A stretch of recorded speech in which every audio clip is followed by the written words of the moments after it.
Class 11th physics में आज हम यहाँ पर डायमेंशनल एनालिसिस से रिलेटिव न्यूमेरिकल सॉल्व करेंगे। और लास्ट क्लास में हमने डिस्कस किया था यूनिट कन्वर्जन से रिलेटिव, ठीक है। तो उसी से रिलेटिव आज यहाँ पर हम न्यूमेरिकल सॉल्व करेंगे।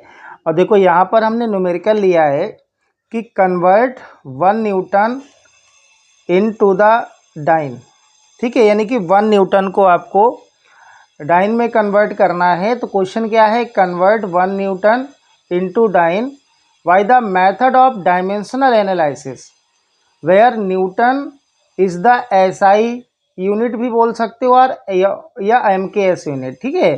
तो where newton is the SI और MKS unit of force and dyne is the CGS unit of force, ठीक है। तो न्यूटन क्या है, फोर्स की एसआई यूनिट है और डाइन क्या है, फोर्स की सीजीएस यूनिट है। तो देखो इसको सॉल्व करेंगे। तो सबसे पहले आप लिखना बेटा यहाँ पर कि न्यूटन इज द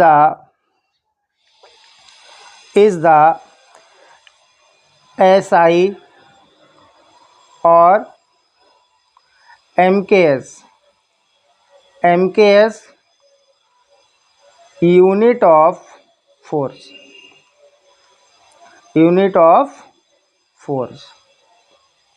ठीक है। तो न्यूटन क्या है, फोर्स की एमकेएस यूनिट है and dyne is the CGS unit of force, ठीक है। तो ये आपको पहले लिखना है स्टार्टिंग में कि न्यूटन क्या है, फोर्स की एसआई या हम कहें एमकेएस यूनिट है और डाइन क्या है, फोर्स की सीजीएस यूनिट है, ठीक है। फिर हम इसके बाद क्या करेंगे, फोर्स का डायमेंशनल फार्मूला लिखेंगे। तो आप यहाँ पर लिखना डायमेंशनल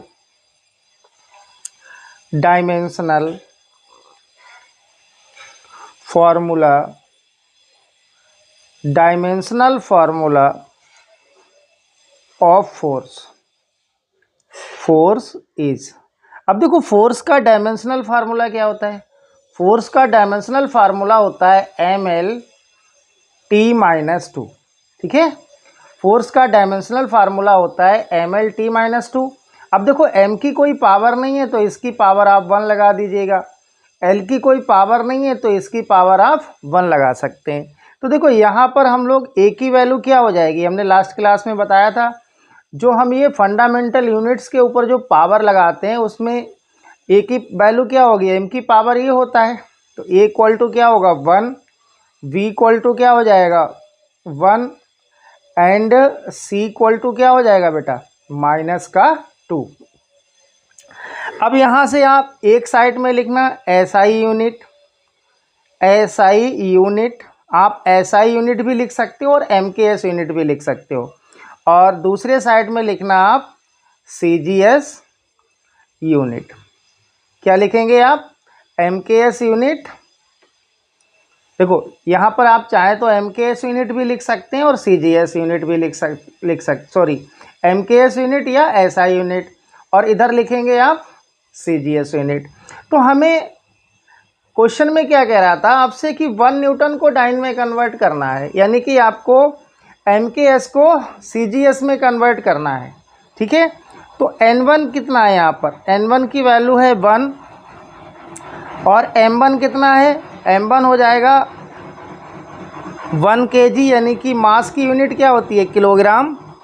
और L1 कितना होगा, L होता है लेंथ की यूनिट, इसको आप 1 मीटर लिखेंगे। और T1 टाइम कितना हो जाएगा आपका 1 सेकेंड। अब देखो सीजीएस में हम क्या निकालेंगे, N2 हमें कैलकुलेट करना है, N2 कैलकुलेट करना है।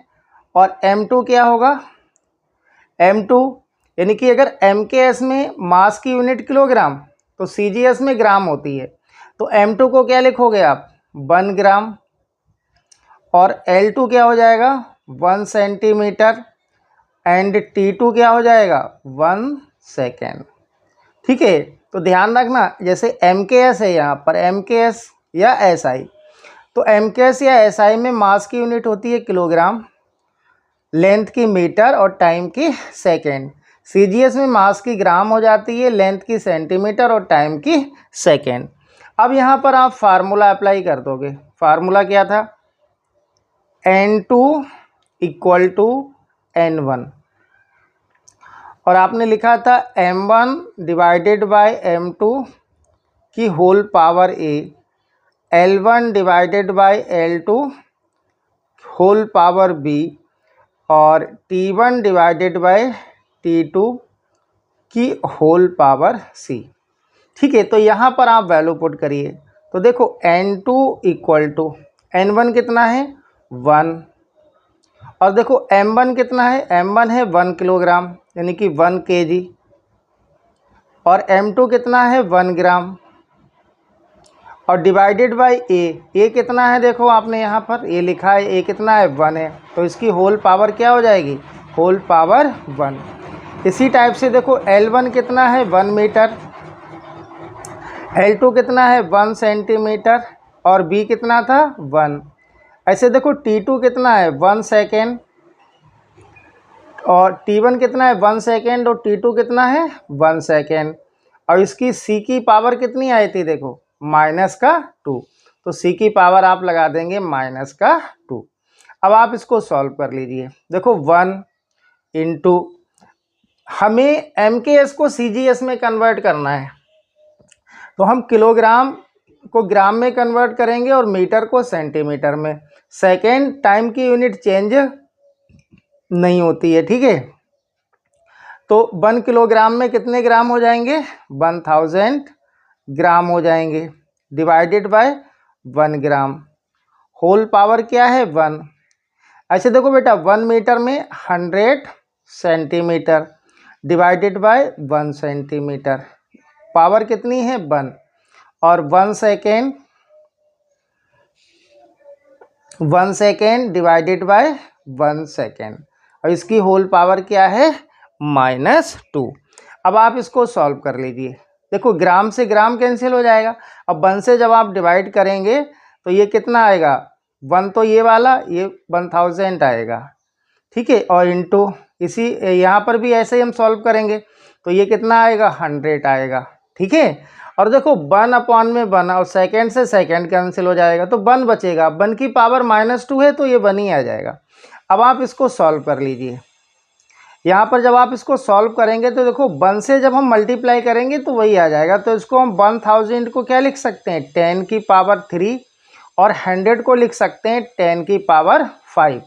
तो यहाँ से ये क्योंकि बेस सेम है तो पावर का सम हो जाएगा, तो ये 10 की पावर 5 आ जाएगा, यानी कि N2 की वैल्यू आ गई आपके पास। N2 कितना आ गया 10 की पावर 5। तो आप इसको फिर लिख सकते हैं, देखो 1 न्यूटन इक्वल टू क्या हो जाएगा 10 की पावर 5 डाइन, ठीक है। तो आपको न्यूटन को डाइन में कन्वर्ट करना था, तो 1 न्यूटन में कितने डाइन होते हैं 10 की पावर 5 डाइन होते हैं, ठीक है।